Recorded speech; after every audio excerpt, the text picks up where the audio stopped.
Hello and welcome to the very first episode of the Book of Lorath creation, which is for Diablo 4. For everyone who is watching this on my Mole RP channel, I know you are not seeing my face often and I'm sorry for that. It's horrible. But I'm watching this live with my community on my main channel, and this is where I have the cam on. So again, normally I'm not really having the cam on for most of the content I'm doing on the Mole RP channel. Nonetheless, we will watch the Book of Lorath together, and yeah, I'm really curious about this lore piece. There are 2 episodes out. I haven't watched this yet, so this is episode 1, and then episode 2 will come in the next 1 or 2 days here on the channel, and then there will probably be like another episode or 2 coming out in the next few days, because we are getting closer and closer to the release of Diablo 4. Please don't forget, if you enjoyed this video, leave a like, and if you're new to the channel, you want to see more Diablo 4 content, don't forget to subscribe. With that said, let's watch this. Less talking, more watching. You've travelled a long way to be disappointed, young scholar. Wow. Life has taught me well that evil is inevitable. That's an outlook of Diablo. It can be banished. It can be thwarted. God, I love the new voice actor. I know everyone is still pissed about the death of Deckard Cain. Me too. But evil is seductive. I like what they are trying to do here with wannabe Deckard Cain. Are cowards. You seek a weapon against the darkness rising in Sanctuary. It's called microtransactions. Knowledge. So when evil finds a foothold and flourishes once again, at least I can say it was not due to ignorance. Fair. For untold eons, an eternal conflict has raged between the demonic hordes of the burning hells and the angelic host of the high heavens. Scholars have spilled gallons of ink and spent their eyesight in dim scriptoriums, writing and debating how these 2 factions began. So the pre-evolution of gamers. Before us, it is said but less the toxic. First being, Anu, was the sum of all things, good and evil, light and dark, physical and mystical, joy and sadness, the one. Anu wished to be free from the malignance of evil, and so separated and expelled the darkness within. That ended probably pretty well. Whoa. And that darkness found its shape in the 7-headed dragon, Tathamat, the prime evil, who fought ceaselessly with Anu to their mutual destruction. Wait, Anu is just candles? The remains of these 2 titans settled. The universe as we know it came into existence. All the realms of the high heavens, the burning hells, and pandemonium.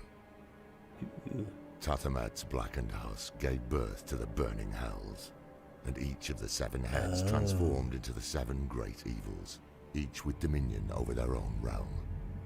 The 3 most dominant of these inherited the title of Prime Evil, feeding off one another to maintain dominion and rule over the legions of the burning hells.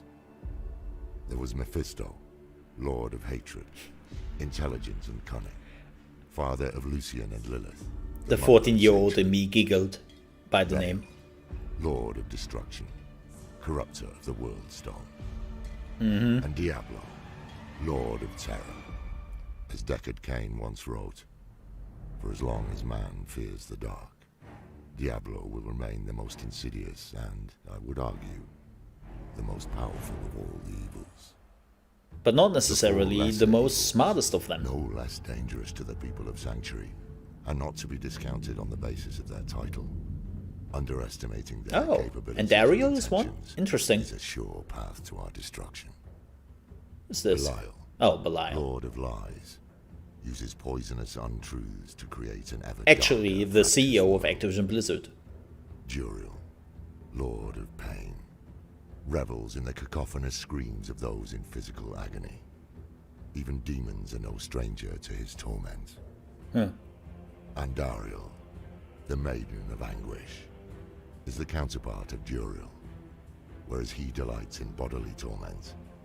Andariel derives pleasure from anguish of the mind. Well, she did beat my butt very thoroughly in D2, so Lord of sin, she can get physical. manipulator and master of temptation, loves vice in all its forms, but revels most in the failures of others. Demonic Especially his own failure. royal cavities of the burning hells, a host of ravenous, furious monstrosities that reflected the poisonous elements of their progenitor.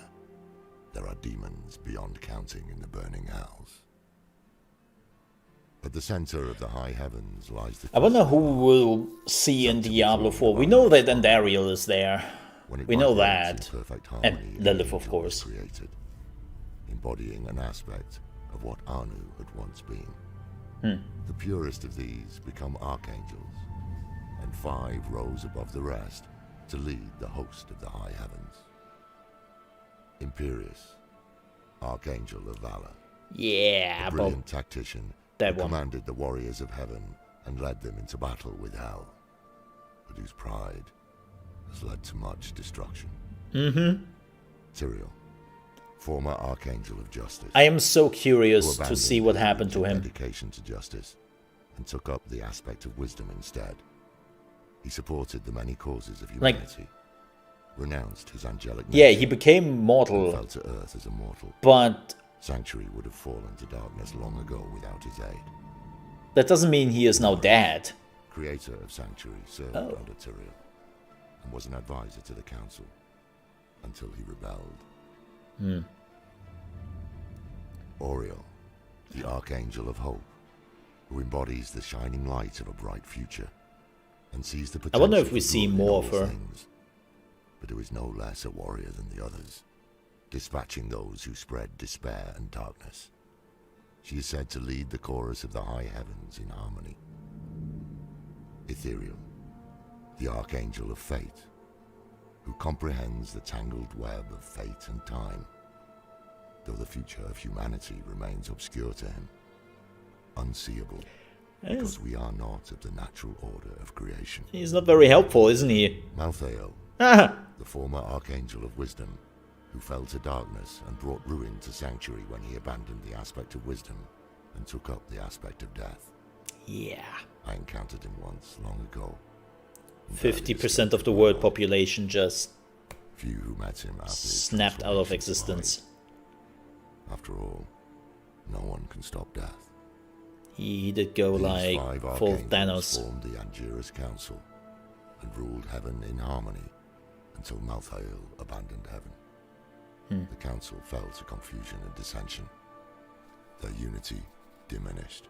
Yeah, I wonder what happened there. Alongside heaven and hell, there is a third realm.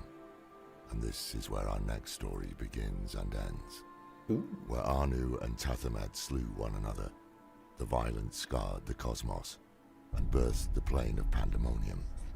It was here the World Stone, also called the Eye of Anu, came to rest. A mountain-sized artifact of infinite power that embodied the endless cycles of birth and death, destruction and creation. Desire to control its infinite power fueled the eternal conflict. Quick note before we are getting to the end of the video, and I'm forgetting about it. I'm so curious. We know that the demons can reborn, and when you slay them, you basically just slay their body, but not their mind, and they can return, as we have seen so many times. I wonder what happens to the angels. Like, we killed Malthael. Is he coming back? Can angels come back? Why is it only the demons can come back, but not the angels? Like, I have a lot of questions. Until Inarius and Lilith stole it and used it to create Sanctuary. The hour grows late. The fire is dying and the cold is unrelenting. Come back if you're still alive, and I'll tell you the tale of our creation. Well, Of let's our listen to creators, that. Lilith and Inarius, mother and father of Sanctuary. Oh my, the next episode will become Eternal conflict. very spicy. For now, we should rest. And I pray your dreams are not as dark as mine. He's such a gloomy He's such a gloomy. But that was interesting. Like there are a few questions I have. Like here's the thing: after Diablo 3 and Reaper of Souls, they left a lot of stuff unanswered, and it's now 50 years after the events of Diablo 3. So I'm actually kind of curious to see where they're going with this, and who survived, who didn't, who is back. Like, yeah, like Lilith and Inarius are definitely interesting parts of the puzzle. But when it comes to the already known characters in Diablo, I am very curious to see where this is going. But with that said, we are done with the very first episode of the Book of Lorath. This was Creation, and we will watch the second one right after this. Well, not for you if you're watching this on YouTube. Would take a day or two before the next episode is going live. But yeah, this was really cool. You will find the whole thing down below in the video description. If you want to check it out yourself, it's from the official Diablo channel. Thank you so much for watching. Don't forget to leave a like. Also, if you're new to the channel, don't forget to subscribe. I would appreciate that if you want to see more Diablo content here on the channel. With that said, have a good one. Stay safe.